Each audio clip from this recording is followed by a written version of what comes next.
We'll start with another.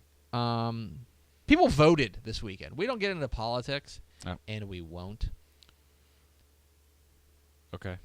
We don't get into politics, but it was election day on Saturday around a lot of places, including my town.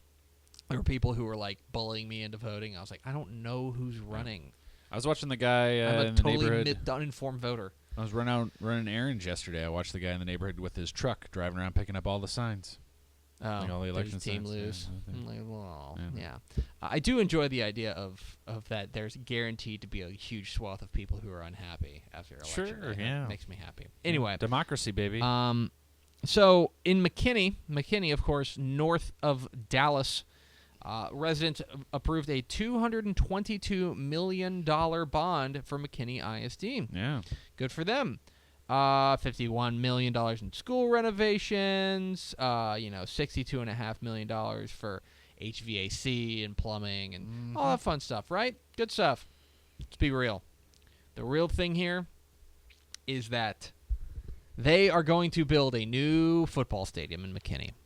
Now, Ron Poe Stadium up there in McKinney is beautiful. If you've ever been up there, it's a really nice stadium, but McKinney is growing. McKinney has McKinney High. McKinney North, is that just it? They may be opening another school. Includes 3 high schools, which will use the facility. So they're going to have a new stadium. They are going to spend $50.3 million on a new stadium and an event center, and another $12.5 million on stadium infrastructure.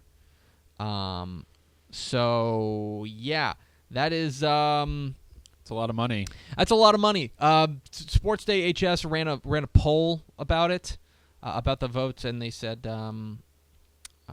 Texas high school football stadiums are getting out of hand or big, expensive, and great. Yeah. And 62% of people say big, expensive, and great. I have a very hard time kind of squaring this in my mind because I love Texas high school football. Right. If I didn't, I'd have a really weird job. And these big stadiums are pretty awesome. These big stadiums, when you get there, are pretty spectacles. awesome. Now, we can probably debate as to whether or not this is the best use of taxpayer money, but so it's kind of hard for me to square in my mind. I don't know. I think that I'm glad that, let's put it this way, I'm glad that each individual community gets to decide this, because what's right for McKinney may not be right for Devine. You know, or may not be right for Corsicana. Sure. Or may not be right for Lubbock. I think that I'm glad that each individual community gets to decide it.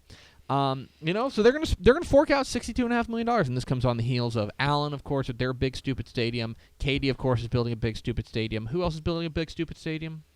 Aren't those these are the main 3, aren't they? No, there was one other that we just talked about. That was, Frisco's getting the Star, which is a big stupid. I feel like McKinney was the other one. Are we forgetting? Maybe someone? I'm. I don't think we're forgetting anyone. Okay, so that's just the latest in what's the new arms race, right? It's the new arms race. McKinney will build a big. I have a weird sort of diversionary question with this. Okay. I like diversionary questions. Does it matter your feeling on what the stadium cost? Should it be affected by how good the programs are? See, isn't that interesting, right? Because we look at Allen and Katy, we go, well, yeah, duh. I mean, they win titles, right? But you look at McKinney, lots of people come to games because they're awesome. North and McKinney and Boyd, they're good. They're fine. They're fine programs, but they're not winning state titles. Right. And I don't want to spoil what's in the magazine, but we're not going to pick any of those 3 teams to win a title this year. It's interesting. I don't think so. I think if you get down in a perfect world, it shouldn't matter. It should just be what the community wants. Right. But let's be real that if you are going 1-9 every year, it's a lot tougher to sell people on that than if you're going 11-3 and you feel like you're on the cusp of something great. So I think that's where I'm at with it. I don't know where I'm at with it, but I guess the first thing I think of when these new things pass, with the new big bonds pass and they pay for these stadiums, the first thing I think of is like the really good teams around the state, like the 6A schools, whose stadiums didn't cost a fraction of this. Yeah. Right. Now, a lot of them are single school ISDs, so Mhm. that's fair. But then, so is Allen, and they still spent all that money. Sure. So it's a strange sort of trade-off. I Mhm. don't know. I don't know how I feel about it, but I was curious to your thoughts. Yeah, I think that in a perfect world you can remove yourself from it, Yeah. but we also don't live in a perfect world.